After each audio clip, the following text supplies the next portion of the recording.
کہ सुफियान को police arrest कर लेगी और सुल्तान साहब बेगुनाह साबित हो जाएंगे और उसे जेल से भी रहा कर दिया जाएगा।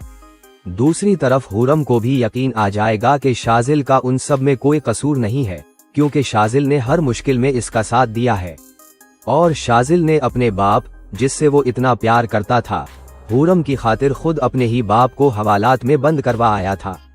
इन सब चीजों के बाद हुरम शाजिल से शादी के लिए मान जाएगी।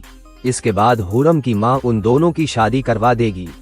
अब तैमूर सिकंदर अपनी विल, वसीयत, अपनी सारी जायदाद हुरम के नाम कर गया था, तो हुरम तैमूर की सारी जायदाद ट्रस्ट के हवाले कर देगी, ताकि उसके बाप ने सारी जिंदगी जो गरीबों का खून चूस चूस कर ये सारी मालवा दौलत बनाई है, अब उसके मरने के बाद वो सारा कुछ गरीबों के ही काम आना चाहिए।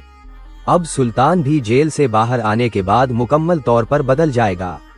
तैमूर की मौत इसे हिलाकर रख देगी। वो सोचेगा कि जिस दौलत और पावर के नशे में वो सारी जिंदगी मगन रहा और ऊपर वाले ने कैसे एक ही झटके में उसे अरश से फर्श पर टपका दिया, और जो सारी जिंदगी वो गरीबों की जमीनों पर कब्जे कर कर के दौलत समेटता रहा, ये दौलत भी इसके किसी काम ना आई। उल्टा उसी की दौलत की वजह से इसकी औलाद ही इसकी दुश्मन बन गई। अब सुल्तान सुफियान से मिलने जेल जाएगा और उससे कहेगा कि क्या कमी रह गई थी मेरी तरबियत में कि तुमने इस दौलत की खातिर अपने ही बाप को मरवाने की कोशिश की। तुम्हें यही सब चाहिए था तो एक दफा मुझसे कहकर तो देखते, मैं ये सब कुछ तुम्हारे नाम कर देता। सुफियान कहेगा कि डैडी मुझसे बहुत बड़ी गलती हो गई, मुझे मुआफ कर दे और यहाँ से बाहर निकलवाए।